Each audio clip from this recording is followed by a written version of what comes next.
All right, my dear BIBLEin365 brothers and sisters, I cannot believe this. We are in the month of December, and this is exciting. I cannot wait. I love this month for lots of reasons. Perhaps my favorite reason is all the nostalgia that's associated with the reason for the season, and that is Christ's birth. We celebrate it. What a great time. And I love telling people Merry Christmas when they come up to me and say, season's greetings, or, all that other nonsense. By the way, fun fact, I got rebuked the other day. Well, not the other day. It was last year, actually, was the last time I got rebuked for this. When I wrote Xmas in a card. I don't remember what the context was of the card, but somebody said, James, you're a pastor. You shouldn't write Xmas because X means that you've sort of, X'd out Christ. You've removed Christ and you've put in mass, X mass. And I just kind of laughed at that because a lot of people don't understand that when we say Christo in Greek, that thing that looks like an X is literally the first letter in the word Christo, which is Christ. And when you put X, it's an abbreviation. And that's kind of where it came from. Kind of a fun fact. I don't know why I brought that up, but I thought it'd be fun to talk about before we get into 1 John. Now, I love 1 John. And I'm going to tell you why I love 1 John. First of all, John was the apostle that lived to the oldest age. And I will tell you this right now, not because they didn't try to kill him.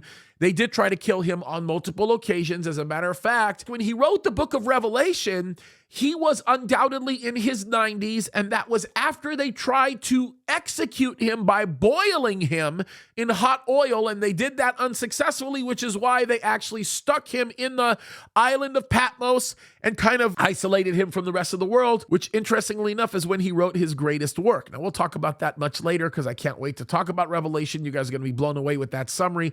But here's why I love 1 John. First of all, 1 John is a letter that was written by an apostle, we know John himself, at a much later age, which means you see a depth of maturity and power in the things that he says. By the way, 1 John has some of the least complicated Greek in it, and there's a reason for that, because I think that the depth of communication that comes from understanding how to use very simple terms, not to be conflated with simplistic, really brings some powerful themes. Now, these are the things you need to know about 1 John.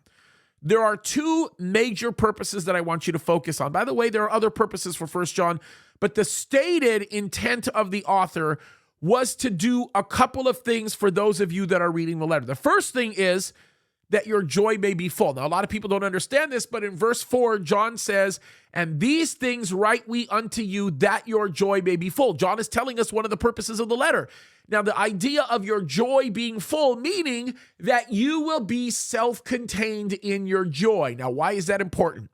Because depression is very real. And there are many, many people struggling and suffering from depression. Many Christians, especially Christians, because of the level of spiritual warfare that's going on. And if you want to be able to unlock the key to dealing with the subject of depression, you go to 1 John. And there's a great, great study that I did on this that was entitled, That Your Joy May Be Full. It's my teaching through 1 John from many, many years ago, where I focus specifically on battling the issue of depression. And I think it's a remarkable, remarkable study for you to get into, because that's one of the purposes that John gets into. Now, the second purpose he brings up in chapter 2, and this is an important one. He says, my little children, these things write I unto you, that you sin not. Now, why is that important? Because if you're going to navigate through the insanity of this world, and you're going to do well, and you're going to be watchers, and you're going to understand the things that are happening around you, you have to maintain sobriety. And the fastest way that your sobriety can be taken is by you walking in a sinful pattern in your life. And if you want to learn how to have victory over sin, you're going to find that answer in 1 John. It's amazing. By the way, there's also lots of other great themes you're going to learn from 1 John. You're going to understand what the spirit of Antichrist is all about. You're going to learn what it means to love, what real love is. By the way, love is not love. Okay, let me just tell you that right now. But God is love.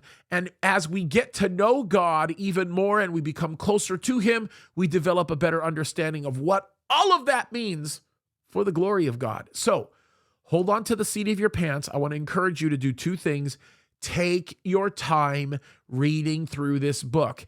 And the other thing I would beg you to do is go through my That Your Joy May Be Full series. It's my one of the studies that I did several years back on the subject of depression, teaching through the book of 1 John. I think it will blow your minds. It will encourage you. And get ready, folks, because your life is fixing to be changed. By the way, have an absolutely Merry Christmas. I have many more sessions with you, and I'm looking forward to that. We've got a Bible study methods, a few videos that we're getting ready to make. They're coming very, very soon. I'm very looking forward to that. I can't wait for our Q&A this month. It's going to be another great one. And we've got a lot of things going on. So, Merry Christmas, everybody. I love you. Keep fighting the good fight as we approach a very, very amazing, incredible new year. This is the greatest time to be alive as a Christian, the time that you're living in right now. And you are living in this time literally for such a time as this. So fight the good fight, you guys. We love you. God bless you.